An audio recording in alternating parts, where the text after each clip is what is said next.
Magandang umaga, narito ang mga dapat yung malaman para lagi una ka sa balita.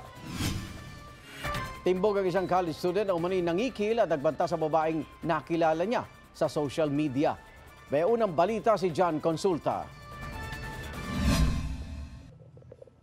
Walang kamalay-malay ang target na subject ng mga ente na pala ng NBI ang nasa kanyang likuran. Pagpasok sa elevator sa isang hotel sa Quezon City, inaresto na siya ng mga operatiba ng NBI Cybercrime Division. Tama ay karapatang kang kumuha ng sa inyong mga abogado. Ang suspect, kinilalang si Lucky John Martin, third-year college student. Ang asunto, pangingikil. Kwento ng biktima sa NBI. Nagkakilala sila ng suspect sa isang dating app nitong buwan lang.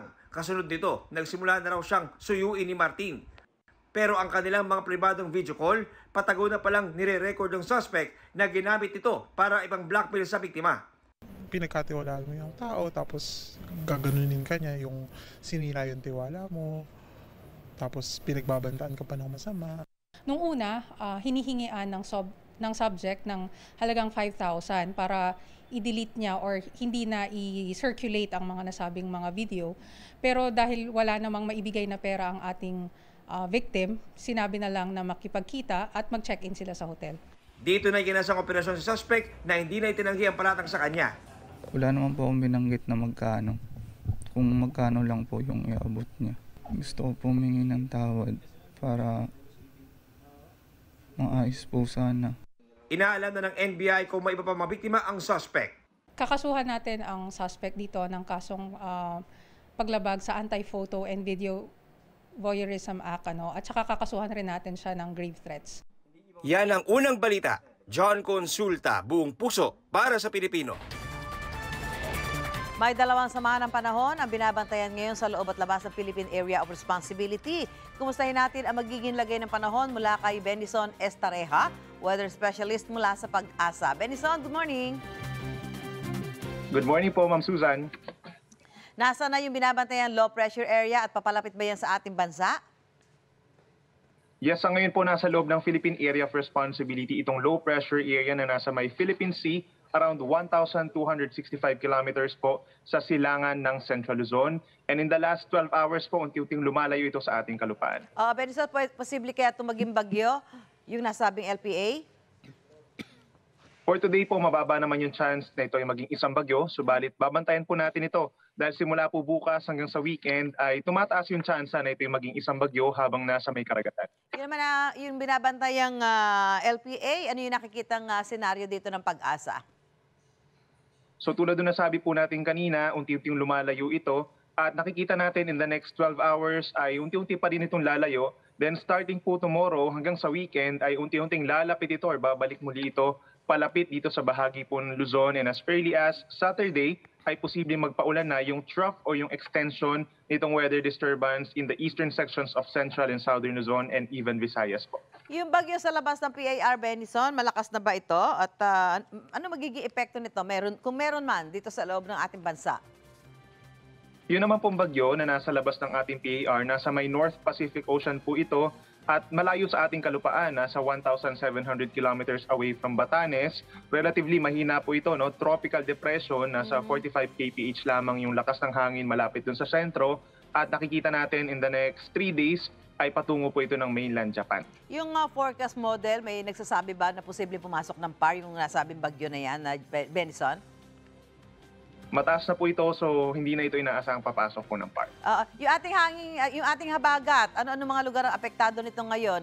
Kung meron tayong mga lugar na dapat maghanda doon sa habagat, ano-ano mga ito, Benison? Sa ngayon po, meron tayong habagat, bagamat mahina ito kumpara po nitong mga nagdaang araw na naging malakas yung pag-ulan natin. Yung pinaka-affected na areas are Central and Southern Luzon. So as early as morning, meron tayong mga pag-uulan dito po sa Central Luzon, sa Metro Manila, mga around 10 a.m. onwards po, possible yung mataas na tsansa ng ulan. Calabarzon, Bicol Region, as early as now, meron na tayong mga pag-ulan doon. Ganyan din po ang Mimaropa. Yung LPA at bagyo ba, humahatak at nagpapalakas ng habagat sa mga oras na ito, Benison? Yes po, may bahagyang impluwensya itong low pressure area plus the tropical depression outside par doon sa paghila po ng habagat. Pero dahil malayo po itong mga to sa kalupaan, hindi ganun kalakasan po yung paghatak ng habagat. Ano aasahan nating panahon sa Metro Manila ngayong araw na ito at sa ibang panig ng bansa? For Metro Manila po ngayong umaga, partly cloudy to cloudy skies, and then tulad na sabi ko kanina, as early as 10 a.m. mataas na yung tsansa ng mga pag-ulan. Onwards po yan, pero hindi naman po tuloy-tuloy. Umaga hanggang sa gabi, possible yung mga pulupulong ulan dulot ng localized thunderstorms. In other areas such as Central Luzon, itong malaking bahagi po ng Southern Luzon, as early as morning din po may tsansa ng mga pag-ulan. Based din sa ating satellite animation, may mga pag-ulan na rin po sa may Eastern Visayas and Central Visayas. At sa Northern Luzon and Mindanao, bagamat fair weather conditions po ngayon, mababa ang tsansa ng ulan at hapon lamang po magkakaroon ng pulupulong pagkilat. Okay, maraming salamat. Benison Estareja, weather specialist mula po sa Pag-asa. Magandang umaga sa iyo, Benison. Magkahalong takot at lungkot daw ang nararamdaman ng misis ni Vong Navarro kasunod ng pagkakakulong sa aktor. Emosyonal na humarap kahapon sa media ang misis ni Navarro na si Tanya pagkatapos bisitahin si Vong sa NBI. Natatakot silang malipat sa Taguig City Jail ang aktor dahil delikado raw sa kanyang seguridad. Naghain na raw ng motion ng mga abogado ni Navarro. Nauna na sinabi ng abogado ni Denise Cornejo na dapat sa Taguig City Jail ipiit si Navarro alinsunod sa batas. Umaasa naman si Tanya na pagbibigyan ng korte ang kanilang petition for bail kahit walang piyansa ang kasong rape na isinampa laban kay Vong. Vong was was very consistent sa kwento niya since day one. Supported yon ng mga documents or sa kung anumang ebidensya na binigay namin. So hindi ko alam kung anong nakikita nilang probable cause. I'm just being strong for Vong. Nagrally ang iba't ibang grupo sa ilang lugar sa Metro Manila para gunitain ang ika-50 anibersaryo ng deklarasyon ng martial law. Kabilang dyan ang mga biktima ng human rights violations. Nagmarcha sila hanggang sa University of the Philippines Diliman sa Quezon City. Meron ding nagmarcha sa Plaza Miranda at may mga grupong dumiretso sa Manjola. May mga pumunta rin sa People Power Monument sa EDSA. Base sa datos ng Human Rights Violations Victims Memorial Commission, mahigit 11,000 ang biktima ng human rights violations noong martial law. Mahigit 2,000 riyan ang pinatay at nawala. Walang closure kung walang justice. Hindi pwede sabihin, kalimutan natin, let's move on. We can only move on if there is some kind of justice. There is a kind of apology. Napakahalaga po ng history ngayon. Tayong mga kabataan, obligado tayong matuto mula sa ating history na dapat ay hindi natin inuulit kung anong nangyari noon. Ipinaliwanag naman ni Senadora Amy Marcos at ilang opisyal noong rehimen ni dating Ferdinand Marcos Sr. kung bakit idineklara ang martial law. Sa isang press con, sabi ng nooy presidential daughter, may karapatan ang pamahalaan na ipagtanggol ang sarili laban sa mga nais pabagsakin ito. Dagdag ni Chief Presidential Legal Counsel Juan Ponce Enrile na nooy Defense Minister, kinailangan ng martial law para mapanatili ang katatagan at kaayusan ng bansa. Dumalo rin sa press con na dating Senador Francisco Kit Tatad, Gringo Onasan at iba pang pulis at sundalo noong martial law. Kasama rin nila ang ilang dating miyembro ng CPP, NPA, NDF. Iminungkahi na raw ni Senadora Amy sa ehekutibo na pag-usapan na ang pagbibigay ng total amnesty sa mga dating rebelde. The two basic instruments of government to maintain order are police power and military power, depending upon the situation that emerges in the society. Police power to enforce the law and military power to impose order and secure the stability of the country. Nothing more, nothing less. Humihingi ako ng paumanhin. Gusto ho naming maglunsad ng kilusan. Kilusan ng pagtutumpak ng kasaysayan. Hindi na ito ang panahon para muling ungkatin ang nakaraan ng ating bansa. Sino ako para pusasan ang mga nagkamali? Gayong ako at ang aking pamilya ay hindi naman perpekto. Sino ako kundi isa ring Pilipino, laging nangangarap ng katiwasayan. Problemado pa rin ang mga taxi driver kahit may inaprubahang 5 pisong dagdag sa flag down rate. Kulang ng araw ang dagdag pasahe, gagastos pa sila sa recalibration ng kanilang metro. May unang balita live si James Agustin. James! Gang, good morning. Sabi ng mga nakausap kong taxi driver dito sa Quezon City, kulang daw yung 5 piso na dagdag sa flag down rate dahil nananatiling mataas ngayon yung presyo ng gasolina. Problemado din daw sila doon sa panibagong gastos na calibration sa kanilang metro. Nakapila ang mga taxi sa bahaging ito ng Timog Avenue habang naghihintay ng mga pasahero. Si Mang Alberto kulang pa ng pang-boundary, kaya wala pa raw siyang maiuwi sa kanyang pamilya. Kung iikot kami, wala namang kami makukuha pasahero, nag-ano lang kami ng gas. Lalo lang kami walang kikitain. Mula sa 40 pesos na flag down rate, magiging 45 pesos na ito simula sa October 3. Matapos aprobahan ng LTFRB ang 5 piso na dagdag. Pero wala nang dagdag sa mga sumunod na kilometro. Kahit papano, okay na rin kasi may dagdag. Pero kung talagang iaano mo, kulang pa rin ho yun. Kasi yung 5 pesos, parang ano lang yun, consideration lang yun eh. 'Di ba? Kasino lang yun.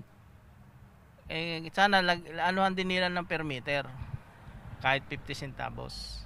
Si Reynante 5 oras nang bumabiyahe, pero 4 na pasero pa lang ang naisasakay.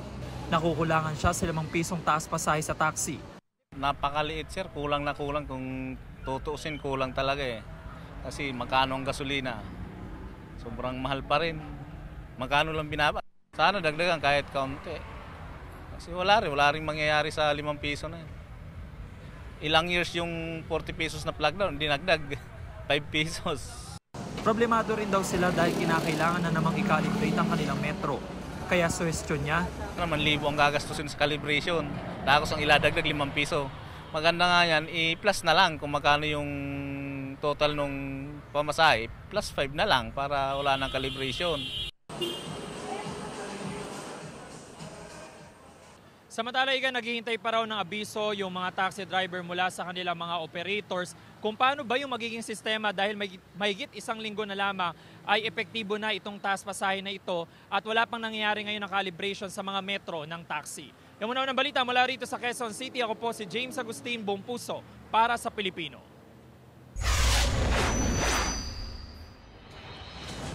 Marami ang namangha sa galing sa pagguhit ng mga estudyanteng taga-Bangar, La Union. Makatotohanan kasi ang mga ginawa nilang portraits gamit lang ang graphite at charcoal pencils. Detalyado ang pagkakagawa at buhay na buhay ang mga larawan. Ilang araw daw nilang ginawa ang drawing na bahagi ng kanilang performance task na kailangang isumite sa kanilang guro. Ang mga estudyante ay nag-aaral sa Doña Francisca Laksamana de Ortega Memorial National High School. Galing. Posible raw makapasok ang ibang COVID-19 variants kapag niluwagan ang border restriction sa bansa. Yan ang babala ng dating advisor National Task Force Against COVID-19 na si Dr. Ted Herbosa sa planong luwagan ang border restrictions o yung pagpapapasok ng mga dayuhan sa Pilipinas. Pero kung fully vaccinated, maaring mild symptoms lang daw ang maranasan ng isang tao kahit tamaan ng ibang variants. Kaya pinaalala ni Herbosa na magpa-booster shot na at magsuot pa rin ng face mask lalo na yung mga may comorbidity. Naghain ng resolusyon si Senadora Grace Poe para suriin ang epekto ng mga Philippine Offshore Gaming Operators o POGO sa ating bansa.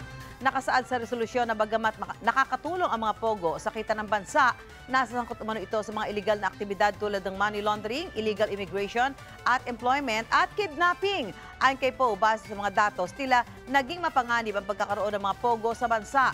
Mas mahalaga raw ang kaligtasan kaysa sa pinansyal na benepisyo mula rito. Pansamantalang nagpapatupad ng priority COVID-19 testing ang ospital ng Palawan dahil sa kakulangan ng gamit para sa RT-PCR testing. Sa ulat ng Super Radio Palawan, sinabi ng ospital na ilang linggo na raw nagkukulang ng cartridge na pinaglalagyan ng samples para sa RT-PCR testing. Pero prioridad muna ngayon sa testing ang mga close contact, probable at suspected cases, health workers at mga babiyahe sa ibang bansa. Naghihintay pa raw ng karagdagang supply sa ospital mula sa Department of Health. Trending online, ang nakakatuwang gimmick ng isang volleyball player na taga Nasugbu, Batangas. Meet Christian De Leola. Ang bawat pagpalo ng bola ng kalaban, nasasalo niya with matching tumbling at split pa. Libero ang posisyon ni Christian sa team. Ibig sabihin, kahit saan mapadpad ang bola, dapat niya itong masave o matira para hindi makapuntos ang kalaban. Ang kay Christian, matagal na niyang hilig ang volleyball pero hindi raw niya inakala na papatok sa mga manonood ang kanyang mga gimmicks sa paglalaro. Sa ngayon, mahigit 4.8 million na ang views ng kanyang video sa Facebook habang 16.2 million views naman sa TikTok.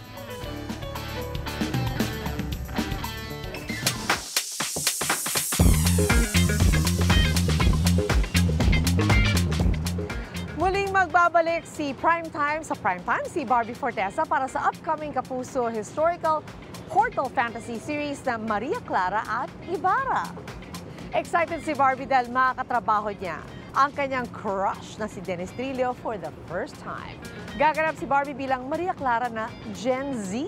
Ang karakter ay isang estudyante na magta-time travel sa nobelang No Limitangere ni Gat Jose Rizal. Kwento ni Barbie, pinag-aralang mabuti ng produksyon ang magiging look ng serye, pati mga location, costumes at pananalita. Makakasama rin niya sa proyekto si Asia's limitless star, Julian San Jose. Nagpaalala ang Land Transportation Franchising and Regulatory Board o LTFRB sa mga driver ng pampublikong sasakyan. Bawal pang maningil ng taas pasahe ngayon. Sa Oktubre pa pwede at dapat magkaroon muna ng bagong fare matrix. May unang balita live si Darlene Kai.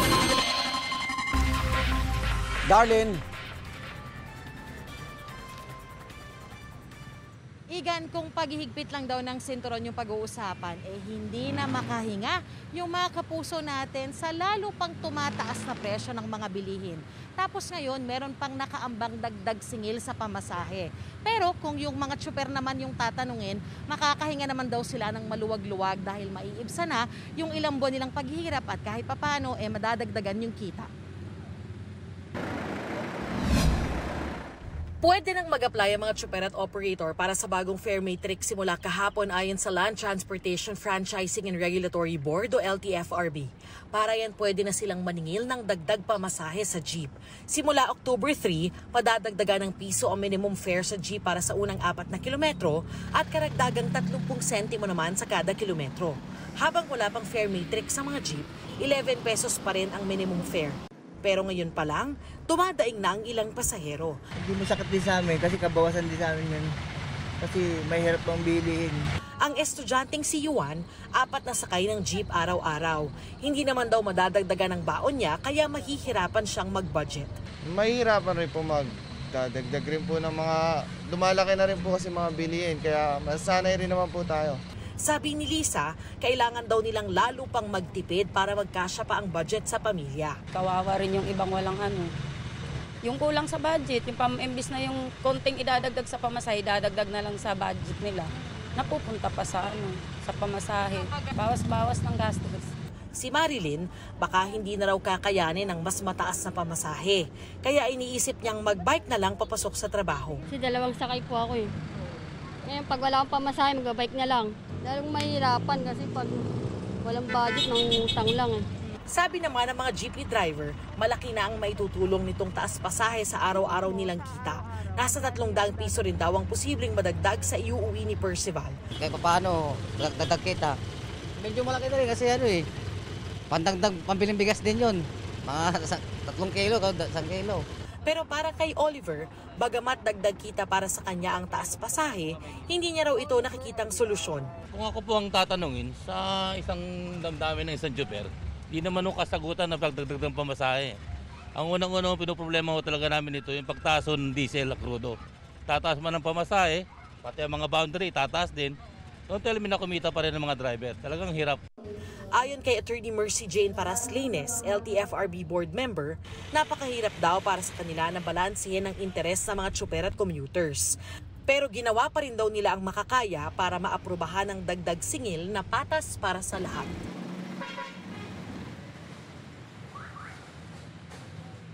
Mga kapuso, muli October 3 pa po pwedeng maningil ng dagdag singil sa pamasahe yung mga jeep at kailangan nakapost o nakalagay doon sa kanilang mga sasakyan yung bagong fare matrix. Para po doon sa mga lalabag dyan o yung ngayon pa lang naniningil na ng mataas na pamasahe, pwede po kayong mag-report sa LTFRB. Yan ang unang balita sa Maynila. Ako po si Darlene Kai, buong puso para sa Pilipino. Marami na alarma dahil sa patuloy na paglaganap ng mga text scam at kaugnay niya makapanayam natin si Cybercrime Investigation and Coordinating Center Deputy Executive Director Mary Rose Magsaysay. Magandang umaga po. Magandang umaga sa iyo, Igan. Ano po yung mga hakbang na ginagawa ngayon ng ahensya at DICT para mapuksa nga itong patuloy na pagkalat pa rin ng text scams? Marami tayong mga ginagawang mga hakbang at patuloy naman ang ginagawa ng 4 na ahensya na napapasa ilalim sa DICT. Para maintindihan ng mga tao, ang DICT ang parang pinaka-mother na ahensya namin, and then kami po ang Cybercrime Investigation and Coordinating Center, ang National Privacy Commission at ang National Telecommunications. Ang talagang parang kumbaga merong pantaga dyan yung National Telecommunications natin na nagsasara ng mga sites at nagsasara ng mga numero na pinanggagalingan ng mga ganitong klaseng scams. Ngayon, masusing pag-aaral ang ginagawa ng cybercrime at iniimbestigahan namin ito ng gamit ang iba't ibang mga tools na para sa teknolohiya at sinisiyasat din namin ang iba't ibang mga grupo ng tao pagkat napakalaganap. Pag sinabi mo kasing laganap, imposibleng isang tao lang ang gumagawa sa lahat kasi kailangan to ng malaking pera at paggugol ng malaking pera at saka paggugol ng time at saka maraming tao. Ayun. So lahat kami nag-share kami ng mga impormasyon ng mga ahensya kasama ng mga layers natin. Ayan. So iyan lang ang pwede ko pang sabihin at this point. Sa ngayon, ma'am, may mga tukoy na po tayong grupo o kung sino man ang nasa likod ditong pagkalat ng text scam?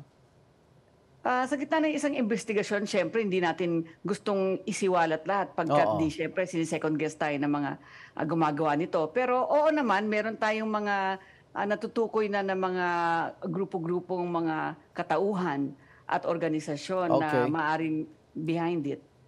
Ano po ba para sa kaalaman ng manonood? Paano matutukoy kung ang natatanggap nila ay text scam? Naku, napakalaking bagay niyan. Ang importante sa lahat kasi, maintindihan ng mga tao na sa inyong pag-download ng iba't ibang klase mga plataforma sa inyong mga cellphone, ay ito'y nagdadala rin naman talaga ng iba't ibang mga virus. Kasi pagka libre po yung inyong download, malamang kayo yung produkto, no? Ibig sabihin nun, yung impormasyon nyo, ang produkto niyan. Kaya ingat-ingat ang paggamit, kailangan binabasa nyo lahat. Kasi pag click nyo ng yes, ibig sabihin ng yes, sumasang-ayon kayo sa kanilang mga rules kung bakit kayo gumagamit ng plataforma. So, pag kayo ho ay nakakita ng isang mensahe na hindi galing sa hindi nyo kilala, huwag buksan. 100% yan. Tapos nun, besides that is, huwag ho kayong gumamit ng Facebook na sa iba't ibang mga lugar na ginagamit nyo ang wifi nila ng libre kasi hindi ho libre ho lahat. Malamang tinitignan nila yung mga passwords ninyo at mga... Opo, anong reaksyon nyo kaugnay ng nasabi ni Senador Raffy Tulfo? Mahina raw ang depensa ng bansa laban sa cyber threats. Alam mo, pagdating sa cyber threats, kasi bagong-bago yung it's a whole new ball game, kumbaga. Parang dinoble mo yung buong mundo, tapos may bagong mundo, virtual na siya.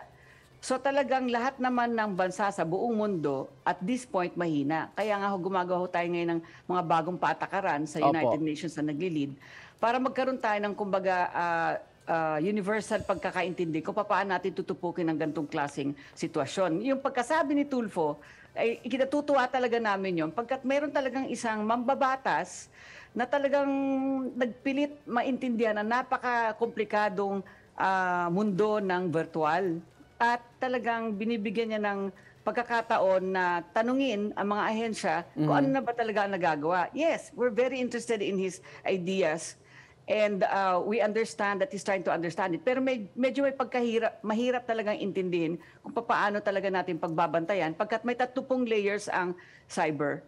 Okay. And kaya nga sabi ko, hindi na sapat ang awareness. Kaya tinatanong nila ako, bakit ko pag-uusapan ng edukasyon? Kasi hindi na po sapat ang awareness. Yung mere fact na ina-adapt natin yung word, we should be aware. Ibig sabihin niya, walang culpability, walang responsibilidad. Kaya dapat, i-edukahan natin ang buong mundo, lalo na mga Pilipino. Kasi meron tayong presence sa buong mundo, sa bawat bansa. Kaya hindi lang po yung ganyan na threat sa isang critical infrastructure na alam natin na malamang isang bangko o isang yung grid, ganyan. So medyo iniisip natin lahat tayo maapektuhan. In terms of the grid, yung grid naman natin hindi naman dikit-dikit sa totoo lang. Dahil nga archipelagic tayo, isla-isla. So, at saka iba-iba yung mga ginagamit nating mga mga sistema bawat lugar. Pero ang importante sa lahat yung technology at saka yung USAIC. Ngayon sana tanungin mo ako ano yung USAIC. Ano nga yun? Yung online sexual exploitation ng mga bata, yung grooming kumbaga ang tawag nila. Kasi ang tingin ko diyan, bear with me, importante lang 'to, no. Yung tayo ang pinanggagalingan ng mga pornografiya ng mga bata, pinapakita ng mga magulang, online. kamag-anak. Yes, online. Ang number 1 tayo sa buong mundo ng itong 2 taon na nakalipas. So ang tingin nila sa Pilipino, hindi tayo ethical. Kayo ba, mag-hire kayo, no? Kayo mga nangingibang bansa at nagtatrabaho, mag-hire ba kayo ng Pilipino kung sa tingin nyo hindi ethical? Ano ibig sabihin yan? Malamang sa 5 taon, babagsak ang ekonomiya natin. Dahil hindi natin to natutupok. Kaya nga ang CICC, bumaba na po kami sa mga barangay para talagang turuan, pati ang Girl Scout of the Philippines, ang mga kababaihan, lahat yan, talagang tinuturuan na natin kung anong dapat gawin. Now, let's not put a situation like this into, gamitin na natin itong pagkakataon. Ito parang wake-up call Ibig sabihin niya, ang gagaling natin sa teknolohiya, tayo mga Pilipino, edi magpakadalibhasa na tayo. Sa mabuting paraan. Oo. Pero may ngipin ba para sa mga magulang naman na maparusahan? May ngipin ba ang gobyerno para may ngipin kasi ba kung magulang mismo po ang, di ba, nag-aalok sa kanilang mga anak online. Ganito po yan. No? Alam ko, mahirap ang buhay. Ang mga sagot minsan na natatanggap ko kasi kulang ang pera, di ba? Hindi naman nahihipo ang bata, ganyan. Pero ako, yung parang, yung mas malalim po Baka mamaya wala ng trabaho yung mga nag-a-abroad. Baka ipabalik sa Pilipinas yung mga Pilipino. Maapektuhan sila, kaya gumawa, mas maganda ho sana na mag-isip tayo ng paraan ng pagkakakita ang ibang bagay. Kasi marami naman na. At saka, yun. So, yun ang pinaka-importante. Maraming salamat po sa pagbumulat. Ingat po kayo. CIC Deputy Executive Director Mary Rose Magsaysay. Thank you po.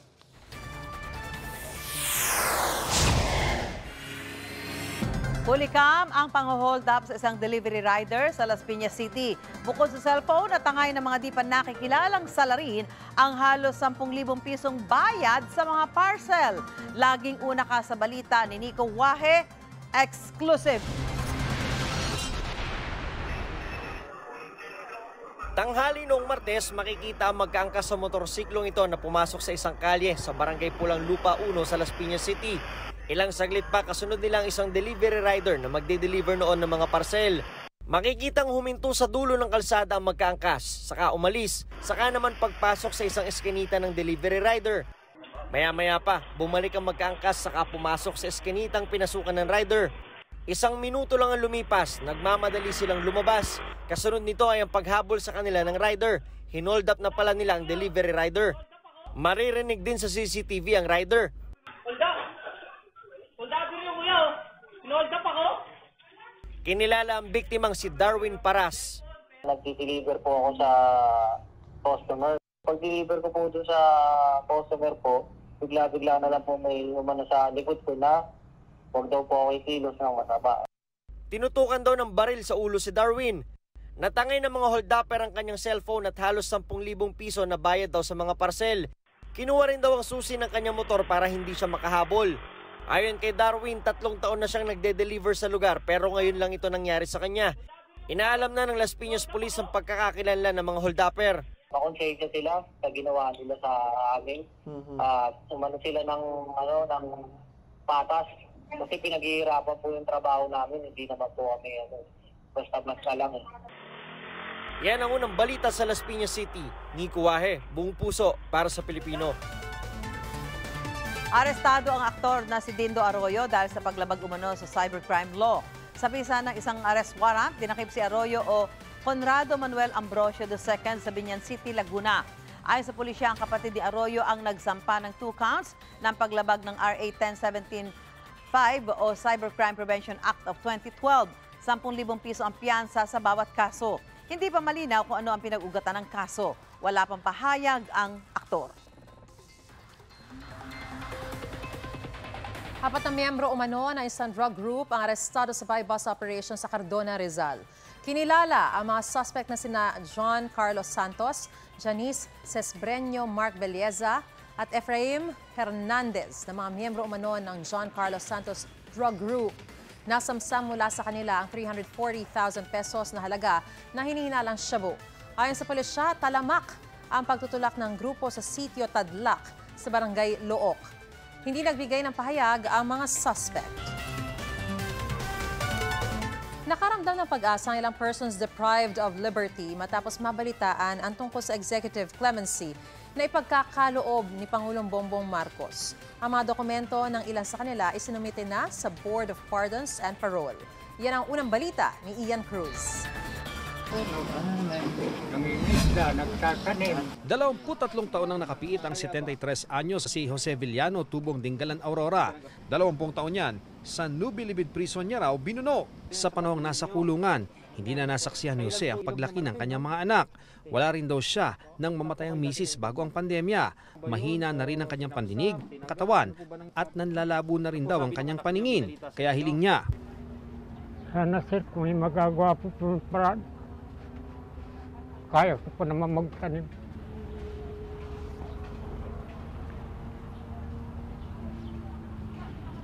Tuhanan sir dyan sa kaso na yan ginadala ko, hindi naman ako may gawa niya. Alam ng Diyos yan. Isinumite na rin ang mga dokumento ng 82 anyos na si Melquiades Marfe, taga Caloocan City, kasama ng iba pang senior citizen ang minimum security compound sa Board of Pardons and Parole. Gaya ni Mang Jose, si Mang Melquiades, mahina na rin ang katawan at hindi na nakakakita ang kaliwang mata. Nabuhayan lang daw siya ng loob sa pag-asang makakalaya rin siya sa kulungan. Sabi, mauna raw kami lumaya, matatanda. Nabalitaan daw kasi nila ang tungkol sa mga palalayaing persons sa Deprived of Liberty o PDL base sa executive clemency. Kaya apelin niya sa Pangulo. Sana magpalaya na siya para makalabas na rin kami dito. Ayon sa pinuno ng Inmates Documents and Processing Division, 4,000 karpeta na ng PDL ang naipadala nila sa Board of Pardons and Parole. Pero hindi pa raw nila hawak ang mga pangalan ng nasa 300 PDL na kasama sa mga isinumite para sa executive clemency ni Pangulong Bongbong Marcos.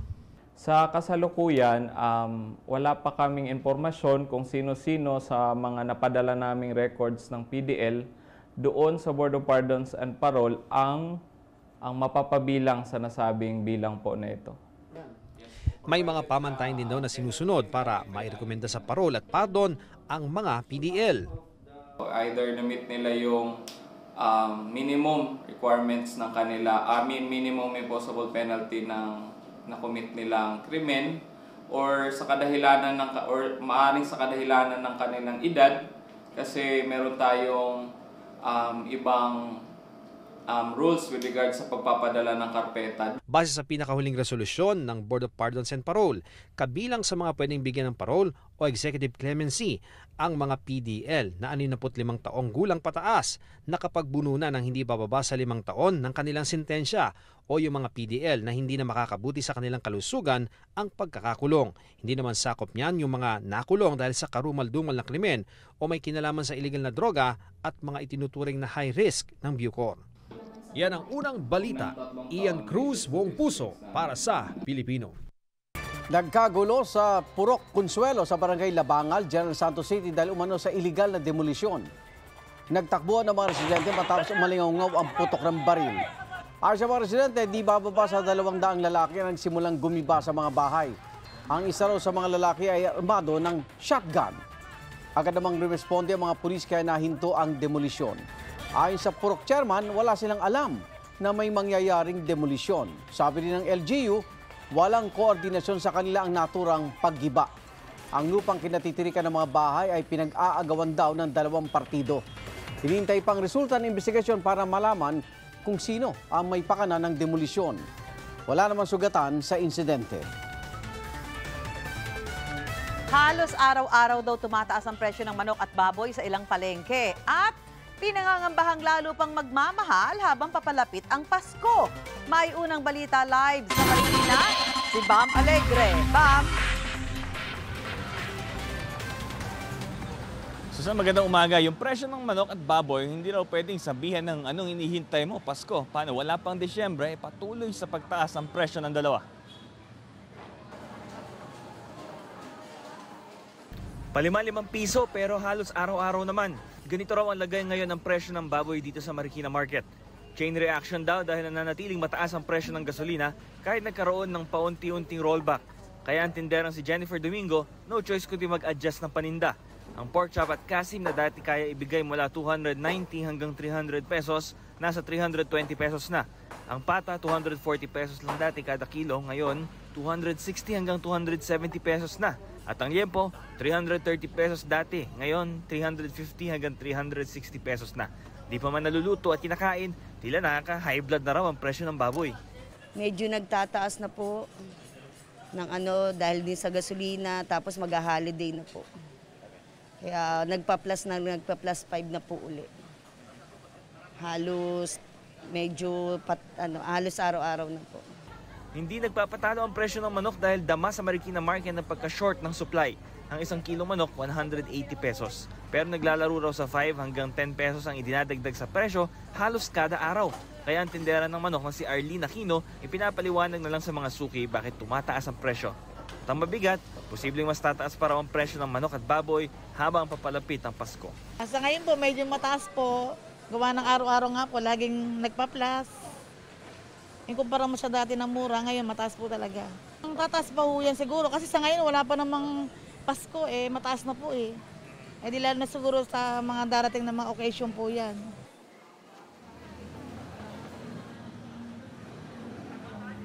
Sa pahayag ng Department of Agriculture, sapat naman daw, tiniyak nila na sapat ang supply ng karne ng bansa para i-sustain yung demand ngayong holiday season. Pero kahit sapat ang supply, hanggang saan naman kaya aabot ang presyo nito?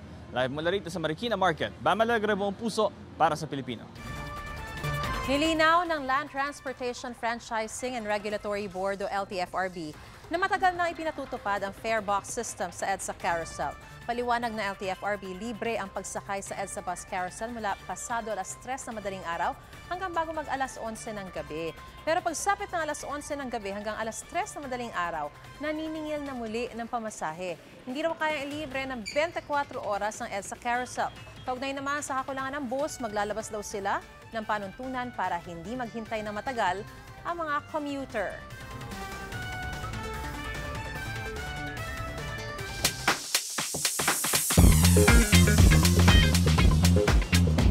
Matapos ang kanyang successful 14th debut anniversary concert, nag-donate ng 200 million Korean won o katumbas ng mahigit 4 million pesos ang Korean singer-actress na si IU. Sa Instagram, binahagi ng agency niyang EDAM Entertainment na mapupunta sa health organization ng Asan Foundation at Seoul Metropolitan Child Welfare Association ang donations. Gagamitin daw ito para tustusan ang treatment ng mga cancer patient at matulungan ang preparasyon ng mga kabataan sa self o independence. Bilang pasasalamat sa suporta at pagmamahal ng fans, inilagay pa niya sa pangalan niya, IUENA, o magkasamang IU at fandom niyang UENA ang donation. Si IU ang nasa likod ng hits na Strawberry Moon, 8 at Celebrity. Kapuso, mauna ka sa mga balita. Panoorin ang unang balita sa unang hirit at iba pang award-winning newscast sa youtube.com/GMA News. I-click lang ang subscribe button. Sa mga kapuso abroad, maaari kaming masubaybayan sa GMA Pinoy TV at www.gmanews.tv.